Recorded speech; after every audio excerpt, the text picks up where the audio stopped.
dan melindungi hak asasi semua orang di negara. Okey, bagus. Jadi kita mulakan dengan soalan yang kedua. Soalan pertama tak masuk dalam recording tadi. Terlupa nak rekod.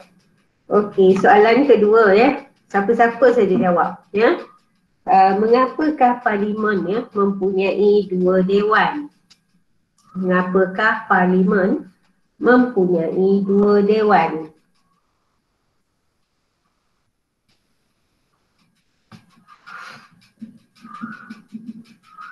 Sebab tak tiga Itu yang dua. Apa sebab dia ada dua dewan?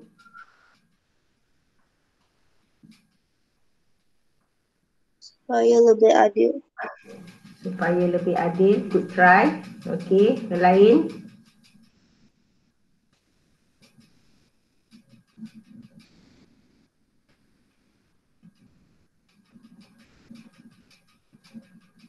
Maka saya menunggu dengan buang masa. Kenapa ada dua dewan? Pecah. Kenapa dia ada dua dewan tu? Sebelum tu jawab dulu. Apa dewan yang ada?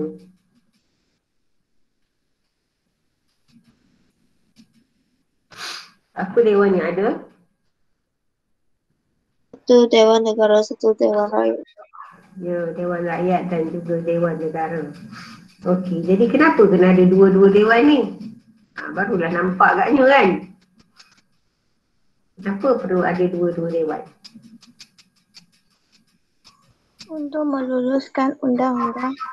Untuk meluluskan undang-undang. Okey, menggubal undang-undang dan kemudian meluluskan undang-undang itu kerana di dalam Dewan Rakyat tu siapakah yang dilantik di situ? Lantikkan siapa di dalam Dewan Rakyat? Rakyat. Lantikkan oleh rakyat, hasrat rakyat, suara rakyat dibawa oleh wakil rakyat itulah. Dan Dewan Negara siapa yang lantik? Yang di-Pertuan Agong. Yang di-Pertuan Agong. Macam mana kriteria dia lantik ni? Best friend dia ke? Atau macam mana? Macam mana yang di-Pertuan Agong melantik wakil di dalam Dewan Senat atau Dewan Negara?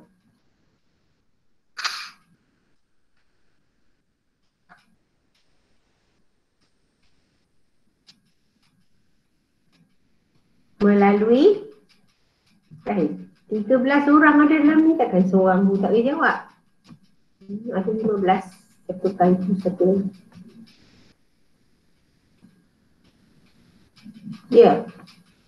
lagi.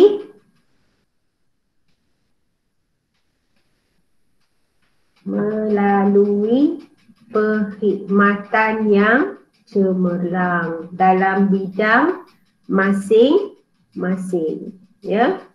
Okey, apakah fungsi badan eksekutif? Kalau badan perundangan tadi, kawan awak kata menggubal dan meluluskan undang-undang. Apa peranan badan eksekutif? Melaksanakan kuasa eksekutif mengikut perlembagaan persekutuan. Okey, melaksanakan kuasa eksekutif. Jadi kuasa eksekutif ni terletak dalam kementerian masing-masing. Jadi kalau dia Menteri Keuangan, dia adalah dasar yang dia ingin laksanakan. Kalau dia Menteri Pendidikan, contoh dia kata kita nak memulakan semula penggunaan bahasa Inggeris bagi subjek-subjek sains dan matematik, itu dasar dia lah.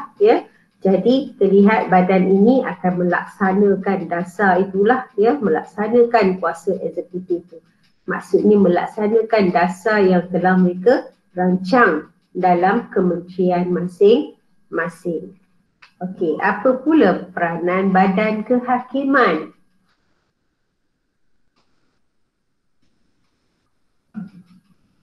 Apa peranan badan kehakiman? Mentafsir, melaksanakan undang-undang dan mempertahankan perlembagaan.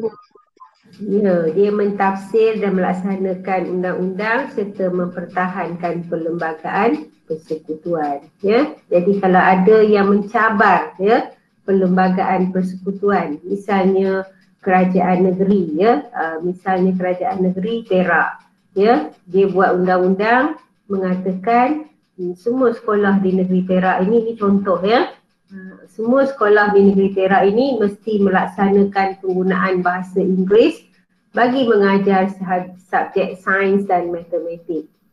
Sedangkan di peringkat persekutuan, iaitu di peringkat eksekutif, iaitu di peringkat perundangan, badan perundangan, belum ada lagi undang-undang yang diluluskan berhubung perkara itu. Dan kalau kita lihat perlembagaan Malaysia, bahasa Melayu adalah bahasa kebangsaan. Ya, tiba-tiba negeri Perak kata kita nak tukar bahasa Inggeris digunakan dalam matematik dan sains, dan bahasa Inggeris lah yang akan jadi bahasa rasmi di negeri Perak. Jadi ini tentulah bercanggah dengan perlembagaan negara kita, kerana perlembagaan negara kita menetapkan bahasa Melayu itu adalah bahasa rasmi atau bahasa pengantar. Jadi tindakannya yang boleh dilakukan di sini ialah mahkamah lah yang akan memainkan peranan membatalkan undang-undang yang telah diluluskan di peringkat negeri itu. Jadi apa juga undang-undang yang dibuat di peringkat negeri, dia mesti selaras dengan undang-undang yang ada di peringkat persekutuan. Ya, sebab kita ada perlembagaan. Perlembagaan ini adalah undang-undang tertinggi bagi negara kita. Di bawahnya barulah ada undang-undang Jadi bila kita buat undang-undang tu, kita punya undang-undang mesti berjalan seiring dengan perlembagaan persekutuan Malaysia 1963. Macam juga dekat sekolah, pengetua cakap macam ni, cikgu buat macam ni. Jadi tidak bergerak seiring. Jadi pihak sekolah juga, guru-guru juga bergerak seiring lah. Kalau kita kata waktu PDPC sejarah ni hari ni pukul 7.30, pukul 7.30 lah. Lainlah kalau ada perkara-perkara yang tak dapat dielakkan, kita maklum kepada sekolah supaya kita dapat buat pada waktu yang lain. Okay, saya harap jelas kat situ. Selamat datang Tai. Okay, kalau awak tak dapat hadir, awak tolong maklum sebab saya kena hantar setiap hari laporan ke JPN berhubung dengan kehadiran murid ke sekolah. Kalau tak ada bagi tahu, saya akan tulis kat situ bilangan muridnya tidak diketahui statusnya. Seolah-olah hilang lah pula kan.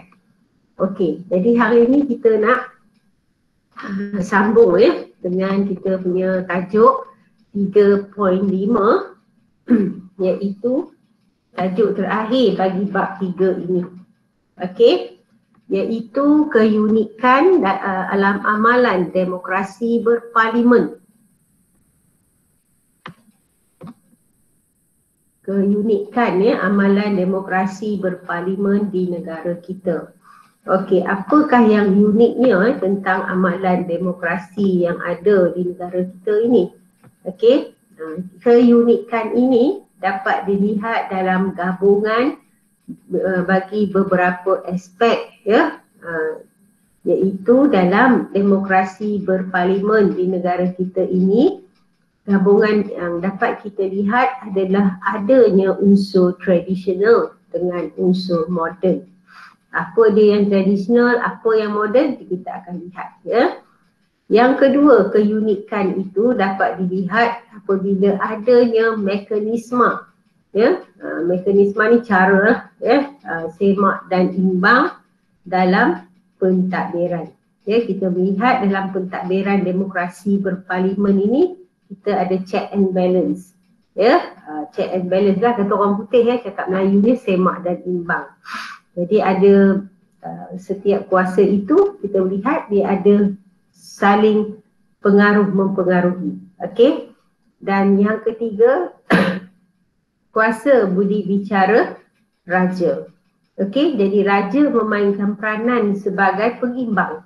Pengimbang dalam pentadbiran walaupun negara kita ini mengamalkan pemerintahan demokrasi.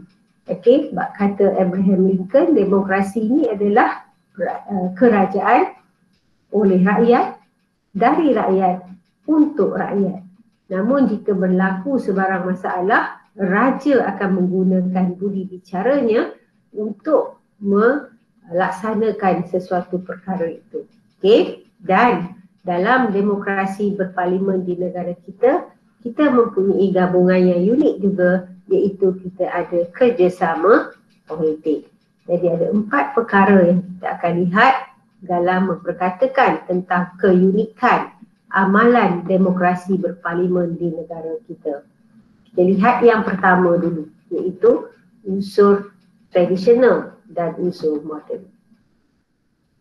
Okey, unsur tradisional dan unsur moden ini, kita lihat unsur tradisional itu terletak pada kedudukan raja.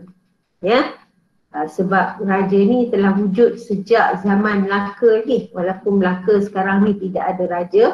Jadi raja merupakan satu warisan sosiopolitik bagi masyarakat Melayu yang masih kekal sehingga hari ini.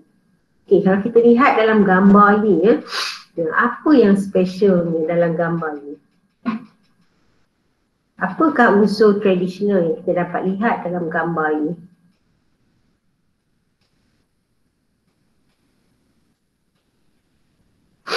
Ya, siapa nak jawab?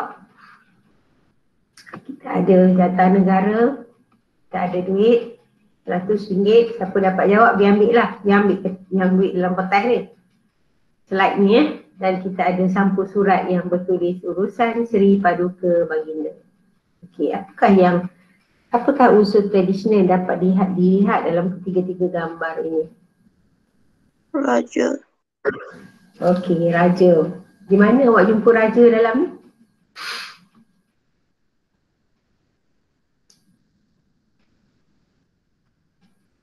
Dalam ni mana jumpa raja? Dalam ni raja tu dapat gambar lah. Ini kat mana raja?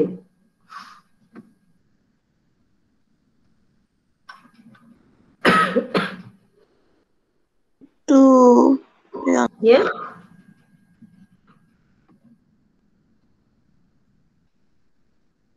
Ya, Wong tak dengar. Pada yang keris tu. logo. Logo apa?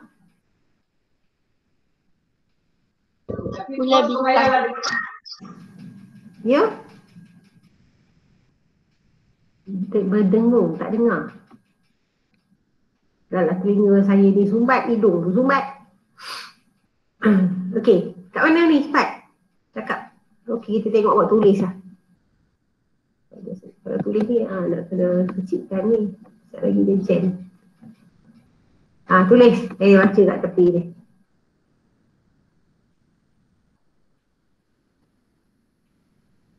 Pada jatah negara tu, pada bahagian mana yang awak nampak unsur tradisional ni? Tulis pula. Sebab dia ada keris tu cikgu. Okey, bagus. Dia ada keris, lambang raja tu ya. Okey. Selain keris, apa yang awak nampak?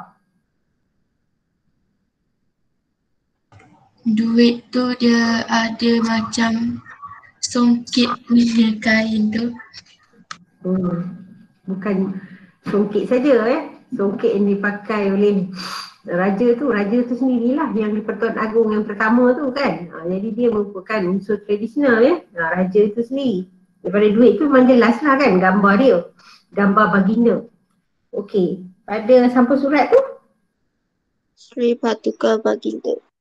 Ya, pada perkataan urusan Seri Paduka Baginda. Ya, jadi awak tak boleh main-main mendapat surat yang macam ini. Ya, perintah yang datang daripada yang di Pertuan Agong. Tapi kalau awak nak guna sampul surat ni sewenang-wenangnya, tidak boleh. Ini semalam kita dah buat ya. Dalam tajuk apa semalam kita buat?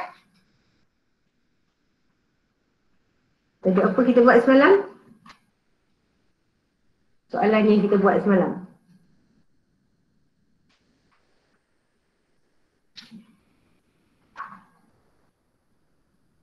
Dah lupa. Okay.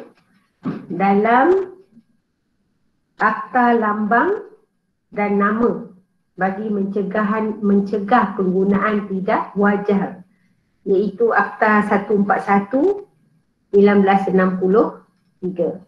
Okey. Jadi kita dah nampak kat situ. Di balik pada slide kita ni. Okey, jadi kita boleh nampak selain daripada keris, ada 5 bilah keris ini yang mewakili negeri-negeri Melayu tidak bersekutu, ya. 5 bilah keris di atas ini. 4 warna di bawah ni, merah, hitam, putih dan kuning ni mewakili negeri-negeri Melayu negeri-negeri Melayu bersekutu. Ya, yang keris ni tidak bersekutu, yang warna bendera ni warna bendera bagi negeri-negeri Melayu bersekutu. Contohnya Perak, kita ada 3 color. Atas sekali warna apa? Bendera Perak ni atas sekali warna apa? Kalau tak tahu kena buang negeri ni. Atas sekali warna apa di negeri Perak? Putih. Putih. Yang kedua? Kuning. Ketiga ialah hitam, ya. Putih mewakili sultan, kuning mewakili raja muda dan hitam mewakili raja di hilir. Ya, itu lambang negeri Perak lah, mesti tahulah, ya. Dan awak carilah warna bendera bagi Negeri Sembilan, Selangor dan Pahang. Okey. Dan selain daripada bilah keris dan warna ni, kita boleh juga lihat pada simbol bintang ni, ya, yang mewakili 14 buah negeri, ya. Jadi unsur-unsur tradisional inilah, ya, yang meletakkan raja sebagai kedudukan yang tertinggi dalam unsur tradisional. Manakala unsur moden ni boleh kita lihat dalam bangunan yang sangat cantik ni, ya, Mahkamah Keagungan, ya, di Putrajaya. Okey, jadi amalan demokrasi yang ada di negara kita ini adalah mengikut sampel yang diambil daripada Westminster, England, ya. Jadi demokrasi berparlimen ini kita contohi negara England. Jadi gabungan unsur tradisional dan moden inilah yang merupakan keunikan amalan demokrasi di negara kita. Jadi kombinasi raja, dan demokrasi berparlimen ini merupakan kombinasi atau gabungan yang terbaik, yang menjadi cara, kaedah yang terbaik untuk mengimbangi amalan demokrasi dalam persekitaran sosiopolitik negara kita yang mempunyai kepelbagaian bangsa, agama dan budaya. Jadi tak kira dia Cina ke India ke Melayu ke, kan, ataupun lain-lain, ya, dia menerima raja sebagai pemerintah yang tertinggi, yang di-Pertuan Agong sebagai ketua negara. Okey, elemen yang kedua ialah adanya mekanisme, check and balance, ya, semak dan imbang dalam pentadbiran. Kita lihat di sini, ya, sistem raja berperlembagaan dan demokrasi berparlimen telah mewujudkan mekanisme semak dan imbang, dalam pemerintahan negara kita, di mana di sini raja akan mengimbangi pemerintahan demokrasi kerana raja itu peranannya adalah berkecuali, ya, dalam hal-hal politik, ekonomi dan dasar negara. Cuba kita lihat pergolakan politik yang berlaku di negara kita. Contohnya di Perak, apabila berlakunya perubahan menteri besar, ya, Raja Nazrin telah bertitah dia mahukan calon yang telah diterima oleh parti yang ada, kerajaan yang negeri yang ada di negeri Perak, ya. Jadi gabungan kerajaan negeri yang ada di Perak adalah gabungan di antara PAS dengan parti UMNO, ya. Jadi di sini bila mereka menolak, ya, Menteri Besar Faizal hari itu, mereka diminta membawa satu calon lain, ya. Di sini kita lihat raja tu dia tak kata saya nak menteri besar itu dulu, ya. Dia tak mengambil apa-apa pendirian sebab seorang raja itu dia adalah raja yang berkecuali dan dia melantik menteri besar yang baru tu dengan mengikut undang-undang negeri Perak yang mahukan tokoh yang mempunyai sokongan majoriti dilantik sebagai menteri besar. Okey, jadi di sini raja sangat memainkan peranan sebagai pengimbang kerana sikapnya yang sepatutnya sentiasa berkecuali. Begitu juga yang di Pertuan Agong, ya. Baik. Yang ketiga, kita lihat kuasa pengimbang yang ada pada raja mampu meredakan konflik yang berlaku dalam demokrasi seperti pertikaian parti politik, pelbagai ideologi dan perselisihan antara kaum. Kalau kita tengok hari ini contoh yang sangat jelas dan sangat mudah kita fahami apabila parti Pakatan Harapan menang dalam pilihan raya lepas, kemudian dia dijatuhkan apabila sebahagian besar anggota parti Pakatan Harapan itu keluar dan membentuk Perikatan Nasional di bawah Tan Sri Muhyiddin Yassin. Jadi di sini kita lihat raja itu masih juga bersikap berkecuali yang di-Pertuan Agong meminta semua wakil-wakil rakyat datang memberikan nama bagi mereka yang ingin dilantik menjadi Perdana Menteri. Setiap satu seorang dipanggil, ada 222 wakil rakyat dalam Dewan Rakyat itu dipanggil oleh Yang di-Pertuan Agong untuk bertanya siapakah yang menjadi calon sokongan mereka untuk dilantik sebagai Perdana Menteri. Dan pada ketika itu dikatakan Tun Mahathir juga tewas tidak dapat sokongan majoriti. Begitu juga dengan Anwar Ibrahim. Jadi apabila ini berlaku, maka Yang di-Pertuan Agong minta sekali lagi mereka mengemukakan calon dan akhirnya dilihat Tan Sri Muhyiddin Yassin mempunyai sokongan yang paling banyak. Jadi maka sebab itu kita lihat di sini raja itu mampu meredakan konflik yang berlaku. Dan jika Yang di-Pertuan Agong itu tidak mencampur tangan kemungkinan suasana politik negara kita akan kacau bilau. Itu yang dikatakan semak dan imbang. Okey, elok jugalah berlaku pergolakan politik hari ini kalau tidak susah nak bagi contoh. Okey, mekanisme semak dan imbang ini juga berlaku melalui pengasingan kuasa. Jadi kita dah belajar semalam, kita dah tengok semalam ada 3 badan yang penting. Jangan lupa kan, kita tunjuk lagi. Banyaknya nak bosan.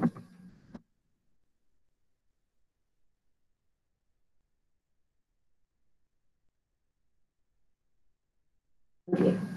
Ada 3 badan yang penting, iaitu badan perundangan, badan eksekutif dan badan badan kehakiman. Okey.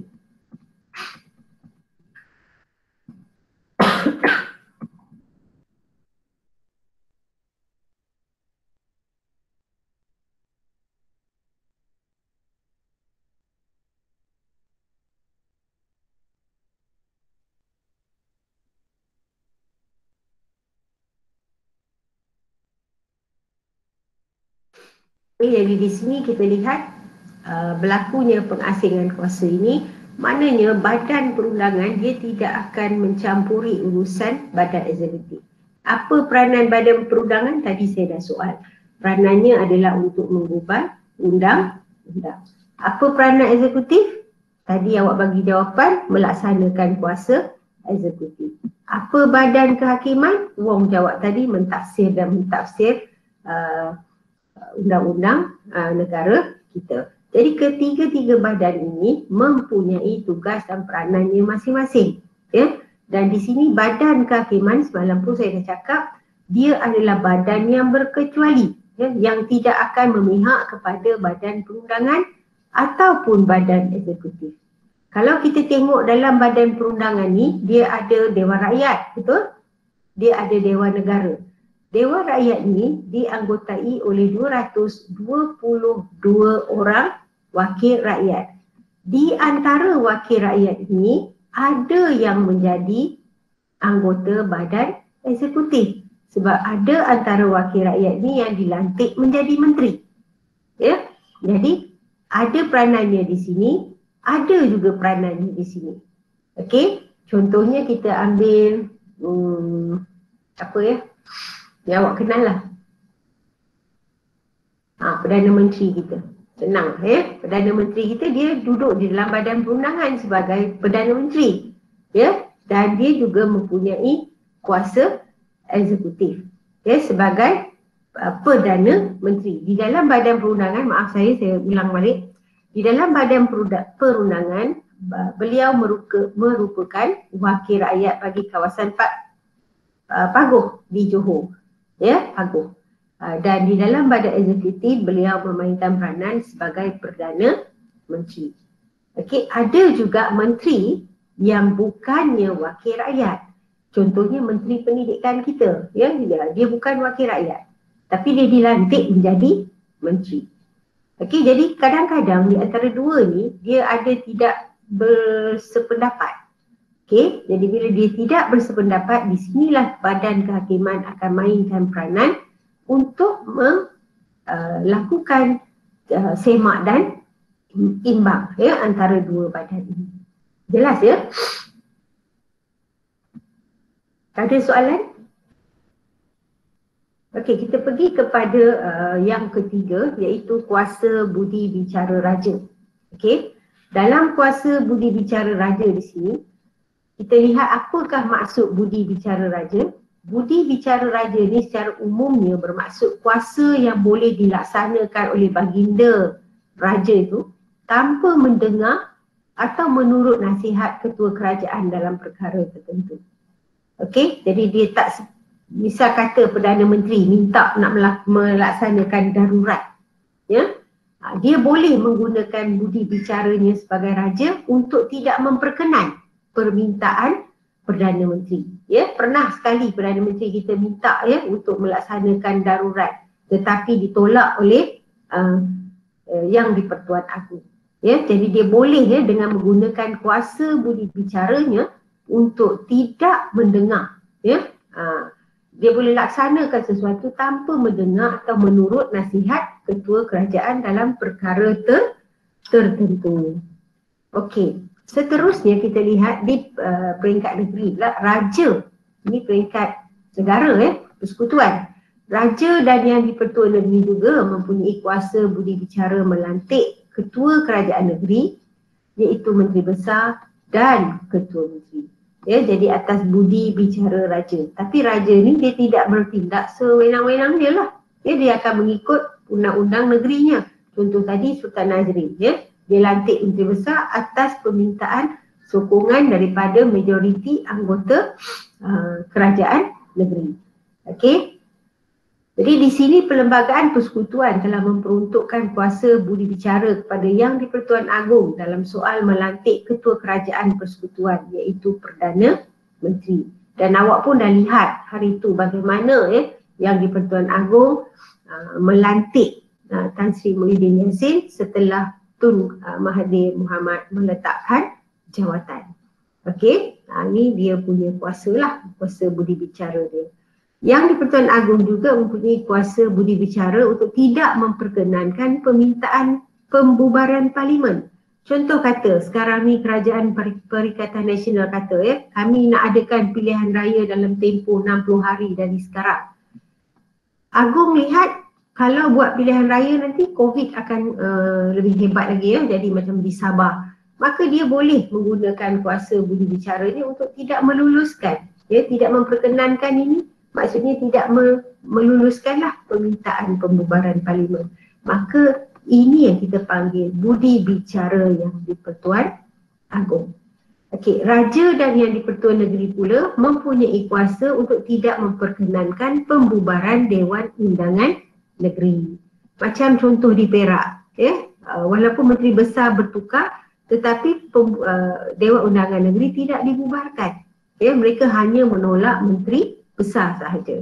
Jadi di sini raja atau Yang di-Pertuan Negeri, bagi negeri yang tak ada raja, dia mempunyai kuasa untuk tidak memperkenankan pembubaran Dewan Undangan Negeri.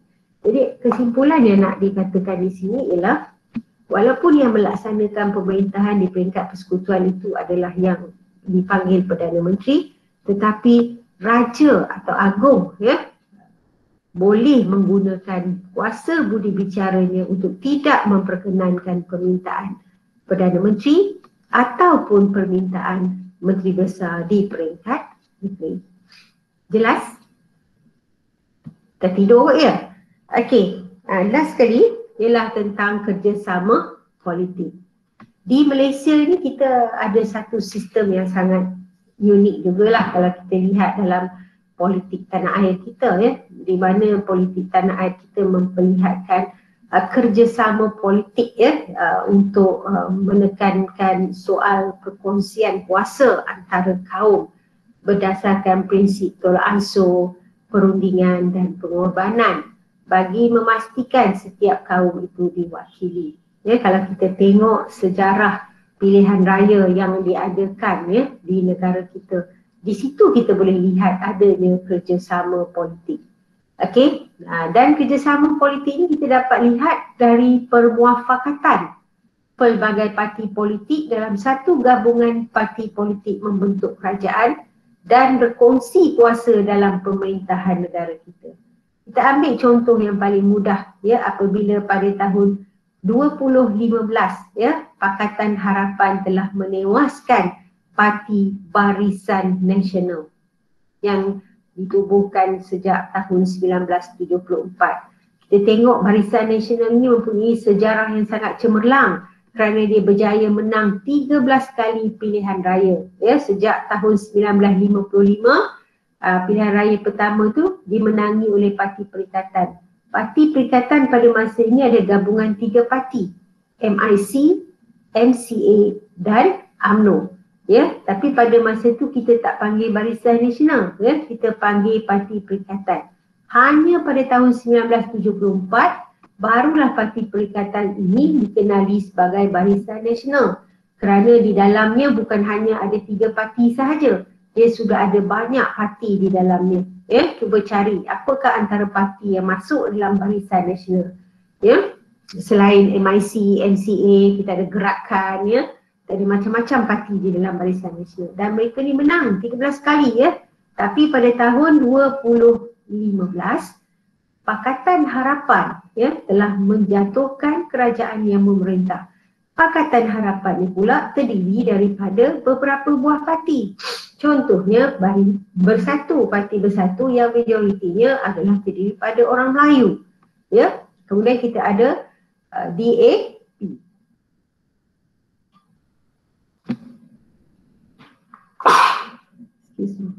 Kita ada DAP, ya. Kita ada kita ada apa lagi, ya, dalam Pakatan Harapan ni, lupa pula saya. Okey, itulah yang besar yang saya nampak lah, ya. Parti Pribumi, PKR, ya, satu lagi ialah PKR, Parti Keadilan Rakyat. Jadi mereka membentuk gabungan yang dipanggil Pakatan Harapan. Gabungan inilah yang kita kata membolehkan mereka membentuk kerajaan. Kalau dia satu-satunya parti, contoh DAP, dia nak bentuk kerajaan, dia tak mampu sebab dia tak boleh menang semua kerusi. Ya, ada 222 kerusi sekarang dipertandingkan, ya. DAP hanya menang beberapa, lebih daripada 30 kerusi kot, ya. Parti Keadilan pun dia menang dalam 30 lebih kerusi saja, ya. Jadi nak senang mereka bentuk pakatan, bentuk gabungan, bentuk kerjasama politik untuk menjadi kerajaan, ya. Itu yang dimaksudkan dengan kerjasama politik. Samalah yang berlaku pada tahun 1974 bila banyak parti bergabung di dalam Barisan Nasional membentuk Barisan Nasional, ya, dengan tujuan nak membentuk kerajaan. UMNO saja dia menang memang banyak, tapi di kawasan-kawasan yang orang Cina ramai, di kawasan yang orang India ada yang mahukan pemimpin mereka dari kalangan orang India ataupun orang Cina. Sebab itulah Barisan Nasional meletakkan calon-calon dari parti MIC dan juga dari parti MCA. Okey. Jadi kita lihat itulah yang dimasukkan dengan kerjasama politik. Okey, dan pada pilihan raya yang diadakan, ya, ke-14 tu, kita lihat Pakatan Harapan telah menang besar, ya, dalam membentuk kerajaan persekutuan. Tapi tak lama selepas itu, ya, hari ini ni buku teks ditulis belum masuk lagi fakta, ya, di mana pada Februari 2020 Perikatan Nasional telah menerajui negara kita menggantikan Pakatan Harapan. Ya, ni jatuhnya kerajaan Pakatan Harapan pada tahun 2012 tanpa pilihan raya, ya, sebab ahli-ahlinya keluar, bila dia tak beri sokongan, tak beri kerjasama politik, kerajaan yang ada itu tidak boleh bertahan lama. Jadi apabila sebilangan kecil anggota PKR dan Bersatu keluar daripada Pakatan Harapan, maka jatuhlah kerajaan itu. Ya, jadi kerjasama politik ini sangat unik ya. Dia pentinglah ya untuk mewujudkan kerajaan yang akan memerintah. Dan atas dasar apa? Atas dasar betul ansur, perundingan dan pengorbanan ya. Mungkin DAP dia ada dia punya usul. Ya, PKR ada usul dia, tapi mereka tak boleh bertekak nak mempertahankan masing-masing. Mereka mesti berkorban. Ya, mereka mesti betul ansur. Kalau tak ada ini, mereka tak dapat membentuk kerajaan. Okey, habislah dekat situ. Ada soalan? Kesimpulan. Kesimpulannya, kita perlulah memahami demokrasi sebagai satu asas pemerintahan negara. Ya, dan Malaysia mengamalkan prinsip demokrasi dengan mengambil kira kepentingan nilai tempatan dan warisan budaya. Demokrasi berparlimen pada asasnya memberikan hak samarata kepada setiap warga negara dikawal dan diseimbangkan dengan kedudukan raja berperlembagaan. Ini yang kita kata tadi, ada check and balance tadi, seimbang dan imbang. Dan Malaysia mempunyai bentuk pemerintahan yang unik dengan cirinya yang tersendiri. Kombinasi raja berperlembagaan dan demokrasi berparlimen berjaya membentuk pentadbiran yang sistematik dan unggul. Sistem raja berperlembagaan dan demokrasi berparlimen ini berjaya mewujudkan kestabilan yang membawa kepada kemajuan dalam pelbagai bidang sehinggalah ke hari ini. Ya, sehinggalah ada ancaman COVID, kita pun jatuh. Ya, tapi kita bisa bangkit semula jika kita bersatu.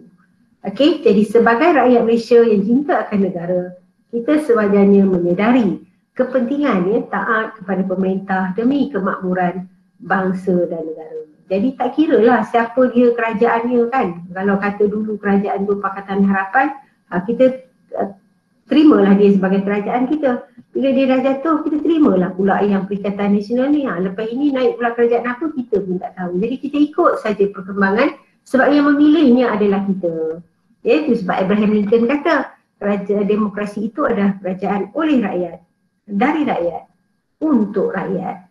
Jadi bagaimana awak memilih? Awak tengok manifestonya, janji-janji manisnya kan. Awak belum boleh pilih lagi kan sebab umur belum 21 tahun.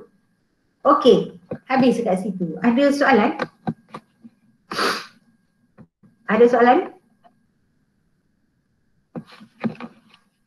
Senyap ke? Tidur? Ada soalan ke?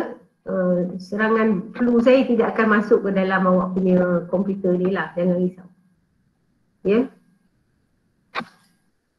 Okey, kalau tak ada, saya nak tanya satu soalan lah. Ni semalam dah suruh cari kan? Ni soalan ni. Dewan Negara meluluskan pindaan perlembagaan telah menurunkan umur mengundi kepada 18 tahun. Ya, jadi 18 tahun dibenarkan mengundi dan menjadi calon berbanding umur 21 tahun sebelum ini. Jadi kalau awak nak jadi calon pun boleh lah. Ya. Jadi ada 3 soalan sini. Saya nak awak fikirkan jawapan sekejap.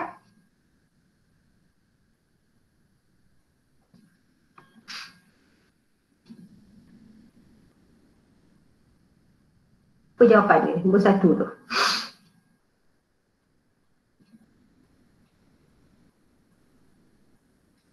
Bilakah had umur menjadi umur mengundi diturunkan kepada 18 tahun?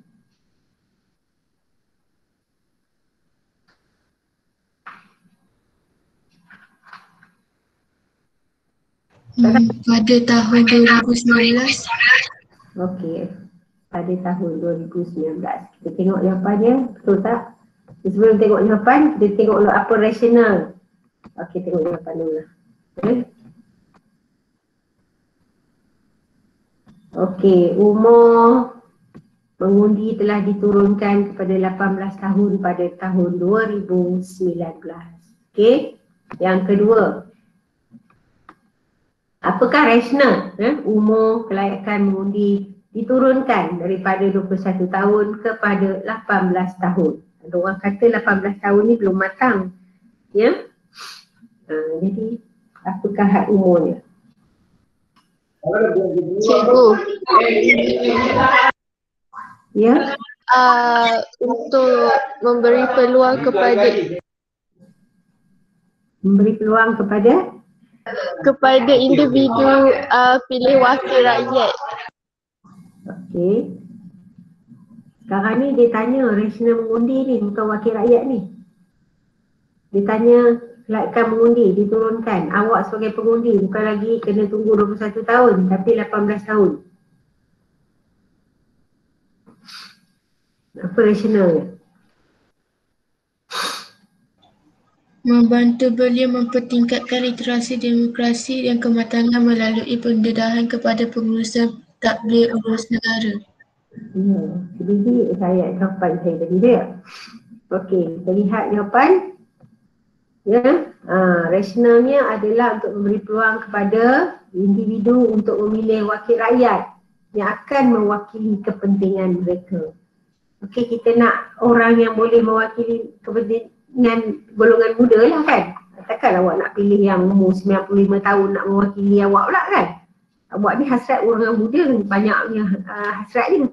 Ya, datang wakil rakyat tu tak sesuai dengan awak rasa lah kan. Jadi awak nak something yang mencabar dalam kawasan yang awak duduk kan.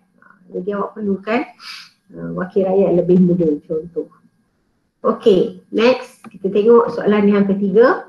Sejauh manakah golongan belia dapat memberi sumbangan kepada demokrasi di negara ini melalui penurunan had umur mengundi pada 18 tahun? Sejauh mana golongan belia dapat memberi sumbangan kepada demokrasi di negara ini melalui had umur mengundi kepada 18 tahun. Dapatkah mereka ni memberi sumbangan jika had umur itu telah diturunkan?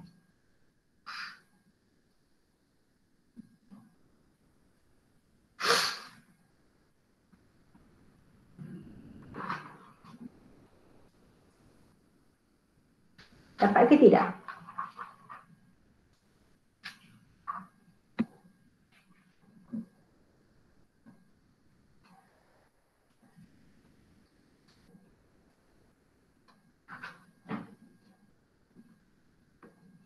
Sekejap dia. Okey, tengok jawapan. Saya bagilah jawapan. Okey, penurunan had umur akan meningkatkan penyertaan belia sebagai warga negara bertanggungjawab dalam menyumbangkan kepada demokrasi dan perlawanan. Akan meningkatkan penyertaan belia lah jika kita turunkan had umur. Dan dapat membantu belia meningkatkan literasi demokrasi dan kematangan melalui pendedahan kepada pengurusan tadbir urus negara. Jadi bila kita buka kepada umur yang lebih rendah, mereka ini sebenarnya lebih memahami lah, amalan demokrasi dan mereka akan jadi lebih cepat matang dalam mentadbir urusan negara. Okey, tu. Baik, nanti saya bagikan dia punya jawapan ni, awak salilah dalam buku. Jadi penurunan had umur mengundi 18 tahun dapat menyumbang kepada kesejahteraan demokrasi kerana penglibatan belia akan menunjukkan ruang kepelbagaian idea kerana golongan ini mampu memberi idea yang dan melihat sesuatu isu dari perspektif yang berbeza. Jadi golongan belia ni banyak idea. Okey? Dan mereka ni terdiri daripada pelbagai bangsa, budaya dan agama, dapat yang berkepentingan terlibat dalam pilihan raya akan mainkan peranan sewajarnya dan mengambil kira kepentingan semua pihak khususnya golongan belia. Seterusnya golongan belia ini telah pun diberikan beberapa hak untuk membuat keputusan penting dalam kehidupan mereka. Akta Umur Dewasa 1971 membenarkan belia berumur 18 tahun untuk berkahwin, bekerja, memperolehi lesen, memandu kenderaan, menyertai pasukan beruniform seperti Angkatan Tentera, bomber, polis di Raja Malaysia dan sebagainya. Jadi justru belia wajar diberi hak untuk membuat keputusan dalam menentukan hala tuju negara melalui tanggungjawab dalam pembentukan kerajaan. Okey, itulah jawapan yang diberikan. Jadi dia rasakan wajar. Okey, kita balik kepada ni.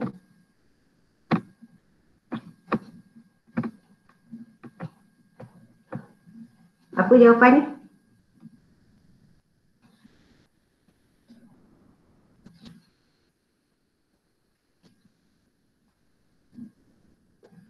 Okey, ada 3. Okey, C melambangkan kedaulatan raja-raja. Bukan meluluskan undang-undang dibubar di parlimen ke?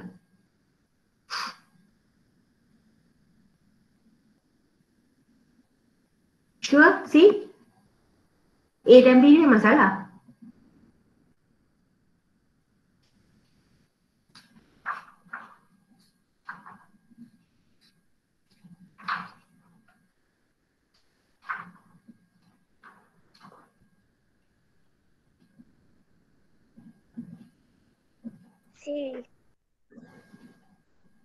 C ya, melambangkan kedaulatan Raja-Raja Melayu. Okey, soalan 2. X tu apa?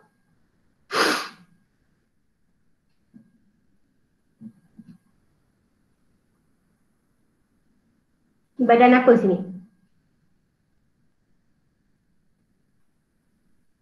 Badan Kehakiman. Kehakiman. Apa peranan dia? Sini tengok.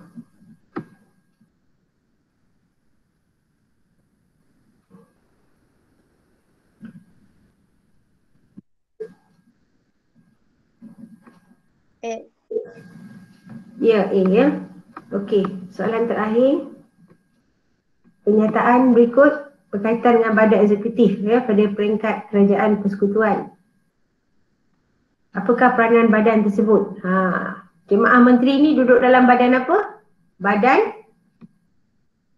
dia ada kaitan dengan badan eksekutif. Dan dia adalah badan eksekutif lah. Ya, apa peranan badan ini? B. B ya, melaksanakan dasar. Kalau C ialah badan perundangan ya. Okey, saya berhenti di sini. Nanti saya akan bagi latihan ya. Awak buatlah sampai petang. Boleh buat. Sikit je, tak banyak. Okey, kalau tak ada soalan, kita boleh beredah sekarang ya. Terima kasih kerana hadir untuk kelas pada pagi ini. Ada soalan tak? Tak ada. Okey, terima kasih.